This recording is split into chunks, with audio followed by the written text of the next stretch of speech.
कधीच नाही चुकणार तुमचे फेवरेट टीव्ही शोज झी5 सोबत, तेही एकदम फ्री।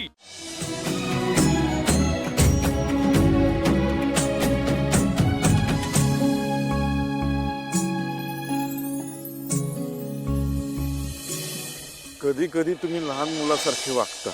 अगं, प्रत्येकाच्यात लहान मूल असतं सावली, पण सगळे ना दाबून आत मनात ठेवतात। पण तुझ्यासारखी असं काळजी घेणारी आणि जबाबदारी घेणारी व्यक्ती आली की ते लहान मुलं आपोआप बाहेर निघतं। बोलत का नाहीस माझ्याशी? काय झालं? काय चुकलंय का माझं? पाय धरू का तुझे? मग बोल ना।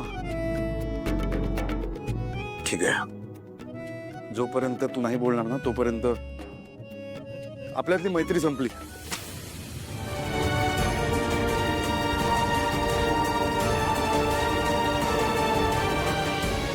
असं नका ना करू सारंग सर, पण मी मैत्रीत हे तर सांगू शकतेच ना की मला माईंनी शिक्षा दिली आहे।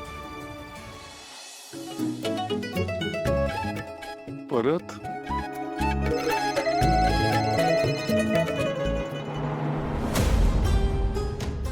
हॅलो, खाली आहे। मी मेंदळे मेन्शनच्या खाली उभी आहे, लगेच ये आप्पा। हो मी लगेच येते।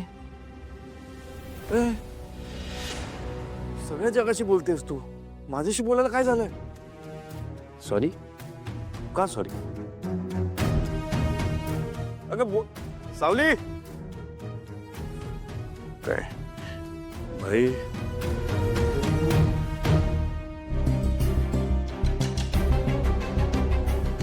यायला एवढा उशीर का लावलास तू? हा, सारंग सरांच्या खोलीत होते। काय सारंगच्या खोलीत होतीस तू? याचा अर्थ मी तुला दिलेली शिक्षा तू विसरलीस। अजून मोठी शिक्षा हवी आहे? नाही माही, मी त्यांच्या खोलीत गेले पण त्यांच्याशी नाही बोलले। सारंगच्या खोलीत होतीस पण सारंगशी बोलली नाहीस। कितपत विश्वास ठेवायचा मी याच्यावर?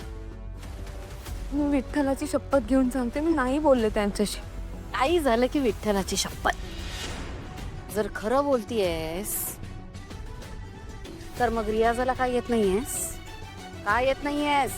तुला माहिती नाहीये की ताराची ही गाण्याची स्पर्धा किती महत्वाची आहे। ताराचं करिअर अवलंबून आहे याच्यावर। हवं तर हा तुझ्या आणि तिच्या जीवन मरणाचा प्रश्न आहे असं समज, कळलं ना?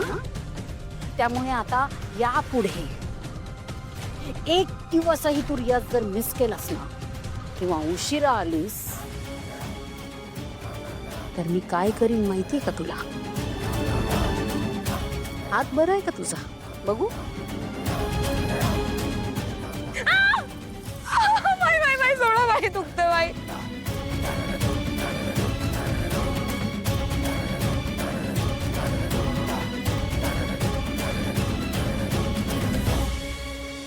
या पुढे जर एक क्षणही विसरलीस ना की तुझी लायकी काय, तुम्हाला दिलेलं वचन काय, आज तुझं ते भिकारड कुटुंब 2 वेळचं गिळायला मिळतंय ना त्यांना, ते कुणाच्या मेहरबानीने? या भैरवीच्या मेहरबानीने। रस्त्यावर भीक मागत नाहीये ना ते, कुणाच्या मेहरबानीने? या भैरवीच्या मेहरबानीने। इतकाच काय, तुझा तो आजारी भाऊ कुणाच्या मेहरबानीने जिवंत आहे? या भैरवीच्या मेहरबानीने। त्यामुळे हे कधी विसरायचं नाहीस, विसरायचं नाहीस कधी। गाणी गाता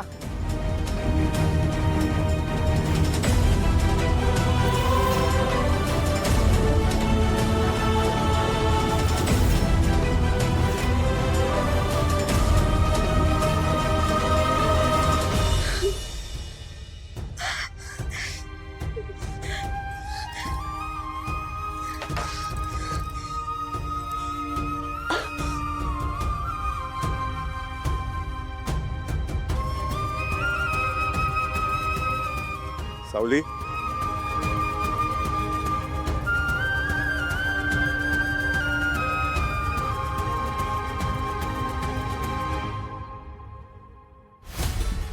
रडतीयस? हा, भैरवीजी काय म्हणाल्या? सावली सांग ना मला. सावली, मी सगळं बघितलं.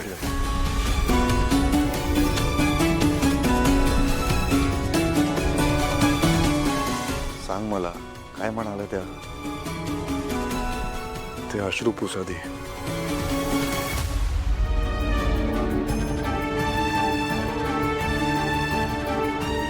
सावली, भैरवीजी ना कर्तृत्वाने खूप मोठ्या असतील. तू त्यांच्याकडे कामाला जातेस, त्यांना मदत करतेस, सगळं समजू शकतो मी, पण तरी तू परत एकदा विचार कर, तुला खरंच त्यांच्यासोबत काम करायचंय की नाही करायचंय. हे बघ सावली, काम करणाऱ्या लोकांबद्दल ना मी खरंच रिस्पेक्ट करतो. काम करू नकोस असं म्हणत नाही मी, पण जिथे जिथे आपल्याला रिस्पेक्ट नसेल तिथे आपल्या कष्टाची किंमत नसते. तिथे काम करू नये. परत एकदा विचार कर सावली. लग्नानंतर तू या घरात आलीस तरी तू त्या घरची तुला काळजी असतेच नेहमी. पण जर तेवढीच गोष्ट असेल ना सावली, तर त्याची जबाबदारी तू माझ्यावर सोड. मी बघतो काय करायचं ते. पण यापुढे तू भैरवीजींकडे कामाला नाही जायचं.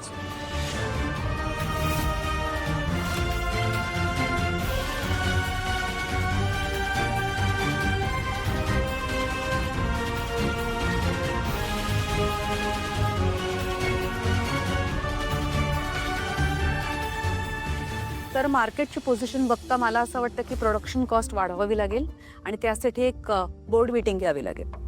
ठीक आहे, बोर्ड मीटिंग घेऊया आणि सगळ्यांच्या मताप्रमाणेच मग निर्णय घेऊया. मॉम बोलवलं? बरं झालं आलास. बस ना, बस. काय झालं? सो मला असं वाटतं की आपल्या फॅमिली बिझनेसकडे आता जरा लक्ष द्यायला सुरुवात कर. माझं सारंगदादाशी बोलणं झालं आहे या विषयावर. ॲक्च्युली माझा म्युझिक इंडस्ट्रीमध्ये इंटरेस्ट आहे ना, त्यामुळे त्याच्याशी निगडीत बिझनेस मला करायचा होता. ते कर तू, पण ते नंतर. आधी आपल्या फॅमिली बिझनेसकडे लक्ष दे, कारण आपले काही वर्क एथिक्स आहेत ते शिकून घे. नाहीतर तुझ्या भावासारखं विदाऊट एथिक्स काम करशील आणि नंतर जड जाईल तुला.